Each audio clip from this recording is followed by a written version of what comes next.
енді ол енді бүйтіп айтады ғой. Бесаде Жаманбай өз алдына датқа болысқа кісі апарады, Құйысқандар апарады, Ақболат апарады, Қыразал апарады, Қараша апарады, Ақболат Қайрақ апарады. Сол сайлауға түскен кезде Қарашаға, Қаракөкірекке, Ақболат Қайраққа, Қырғызалға бұларға тимей қалады деген Бесаде Жаманбай көп бұлар ап кетеді, доғайып кетіп қалады. Мына Құйысқандар кетіп қалады. Сосын көкем бәрі жинап алып айтып дейді жаңағы, ей, сендер әрқайсың бір-бір апармаңдар, біз ағайын болайық, алтата болайық. Сөйтіп мынау Бесаде Жаманбайдан, мына Құйысқандардан теңдікті алайық, кісілікті тартып алайық. Тас дейді ғой, тартып демейді, таспен артыққа болайық. Сен Алтаймен Қырғызал, Ақболат Қайрақ, Қараша, Қаракөкірек бір-біріңізге қыз бермеңдер, ағайын болыңдар, туысқан болыңдар деп, туысқан қылған дейді. Сонда мынаяқтан хабар келеді екен, ойбай мынаяқтан жау шапты, мына жақтан шапты. Хабар келгенде көкем бабамыз ауылда үлкен тоған бар.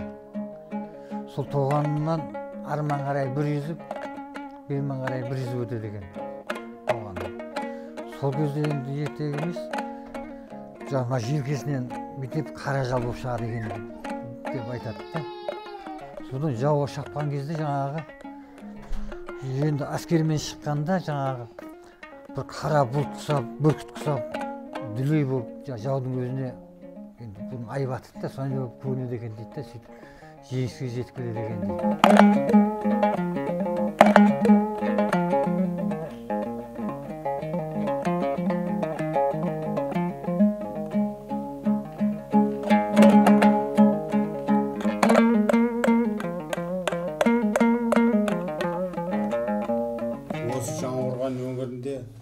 Тарихта кімің бар деген кезде әрине сол елден қазаққа аты шыққан Айқожа Ишан атылады.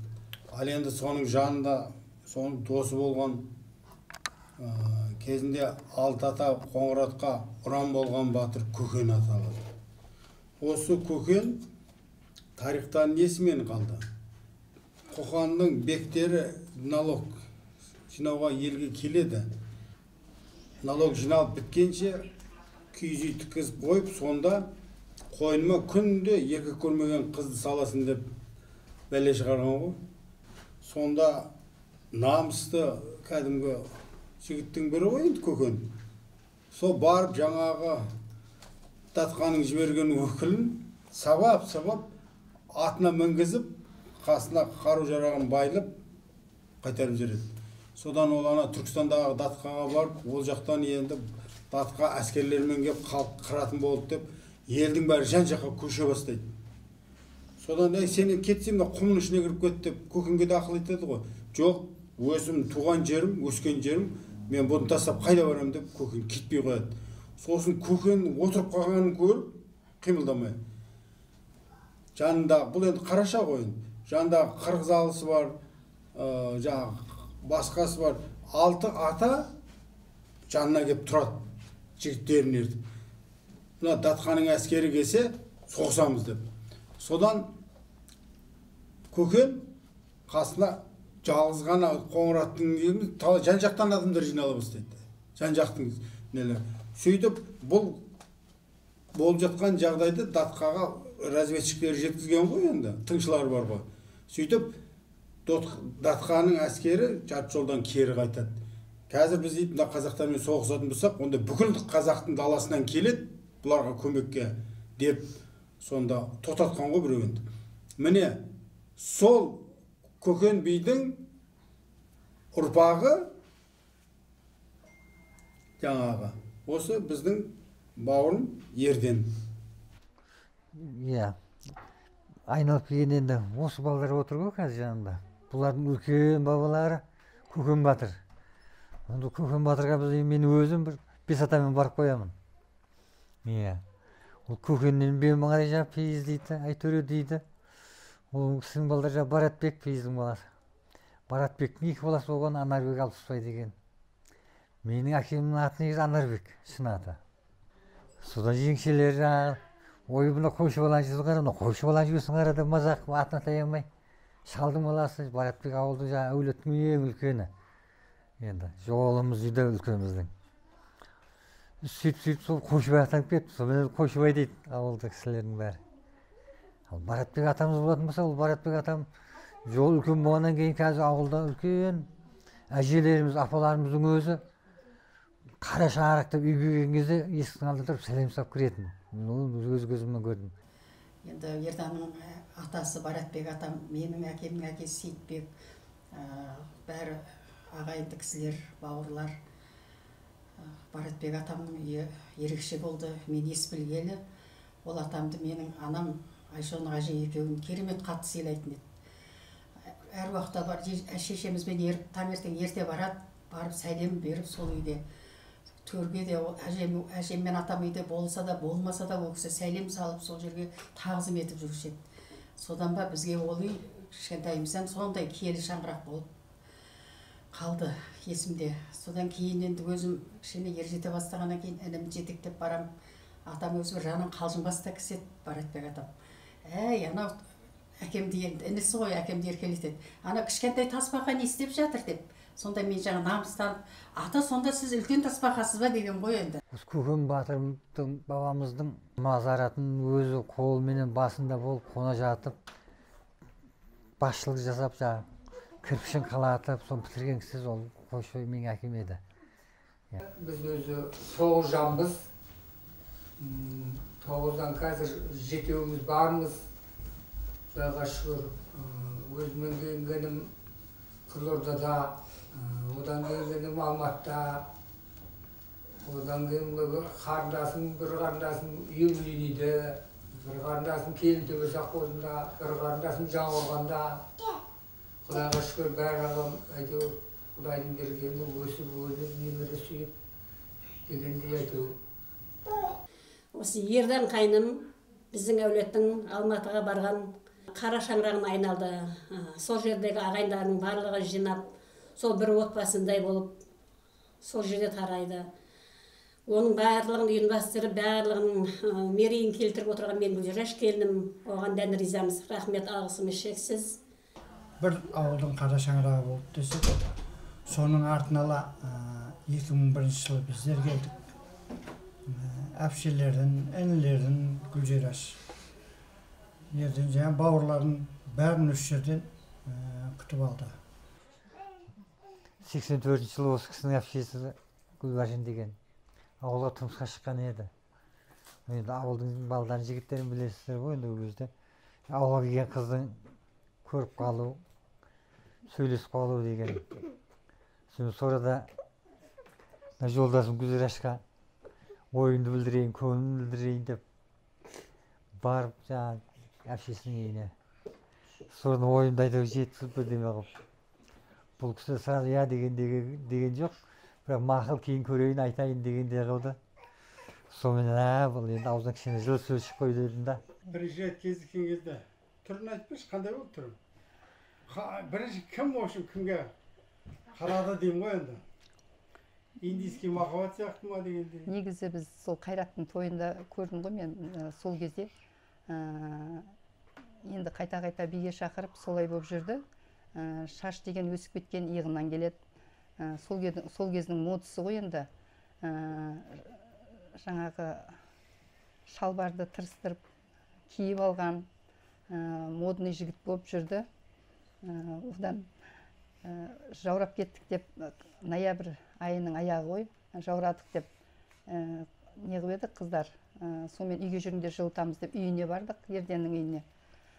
Сол кезде жаңағы атамыз кішкентай немересін алып төсегіне жатқызып сөйтіп жүр екен. Сонда кішкене жылындық та шығып кеттік. Содан енді мені жаңағы алып қашып келгеннен кейін сол бір сәтте шашын бәрін қырқып өзгеріп келді сразу. Мен ойлап отқан, мына жеңгем көрсе, мына қандай адамға тұрмысқа шыққансың деп айтатын шығар деп. Жан жолдасым енді шынында арасында. Бес баланың шешесі. Қиындықта да, қуанышта да, әйтеуір осы үшін мен ақылдаспай тірлік істемеймін. Гүлжараш бүйтеміз ба, Гүлжараш сөйтеміз ба деп ақылдасып, тірліктің бірге бітіреміз. Енді Гүлжарашқа көп-көп рахмет. Алла разы болсын. мен осы гүлзаршпен мақтанамын. Құдайға шүкір 5 баланың шешесі болып, осы үйде қонақтың да кісілердің келіп кетіп жатқан барлығының қас-қабағына қарап, бәрінің тілін тауып, бәрінің орын-орнымен реттеп отқан осы гүлзарштың арқасы, Құдайға шүкір. Гүлзаршқа көп-көп рахметімді айтамын. Өзіне қарамайды, маған Осы гүлзаршқа көп-көп рахметімді айтамын жаңағы шынымен. қолын атса, қолын ат. Бір қыз бар маралдыды қорлауға табиғат берген екен күн мен айын мұратқа көздеген жан бәрі жетпес дәлғай арманым көп еғылайын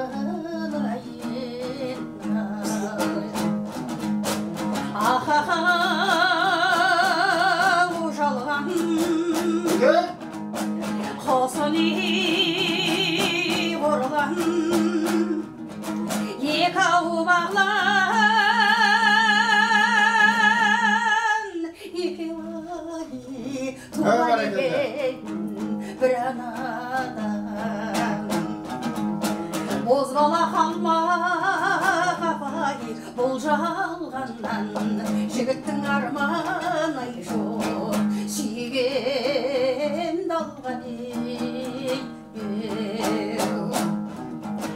өзіңдей боп жан тумас туса туар артылмас бар ғаламда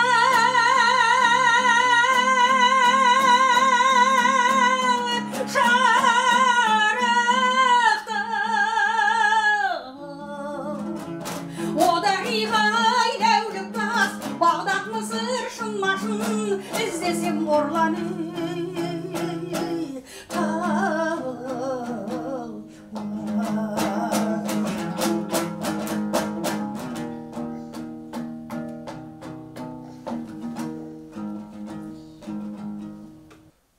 Асқаралы 60 жасқа толып отқан тойлары құтты болсын, бала-шаға отбасына амандығы болсын, кенжері сау болсын, отбастары аман болсын, Құдай қаласа.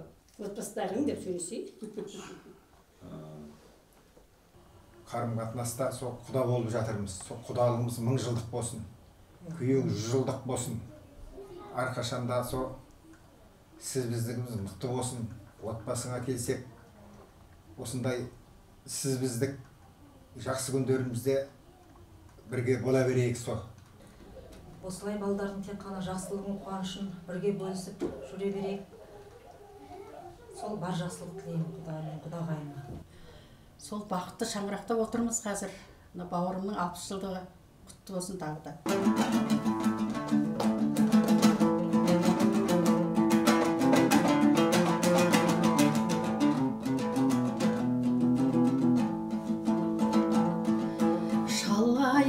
Кетсем де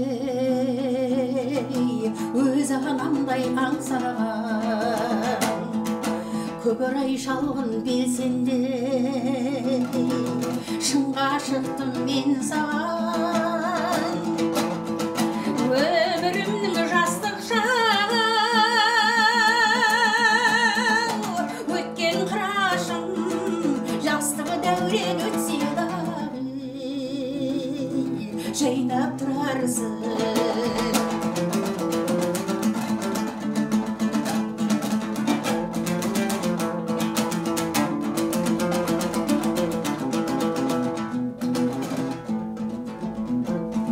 сағым тартып алдымнан мен мұндалап тұрарсың баулар көппен таласқан туған жерім қырашым өмірімнің жастық шағы өткен қырашым жастығы дәурен өтсе жайнап тұрарсың өмірімнің жастық шағы өткен қырашым жастығы дәурен өтсе жайнап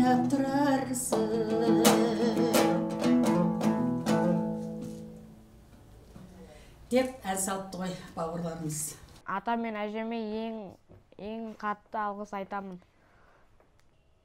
Сүйіп сені қалғаным, болмас менің арманым, аңса бірге таңдарым. Мен осылай жүрегіммен ойнадым. Болды. Құдайға шүкір, Аллаға шүкір. Осындай жетістікке жеткенімізге.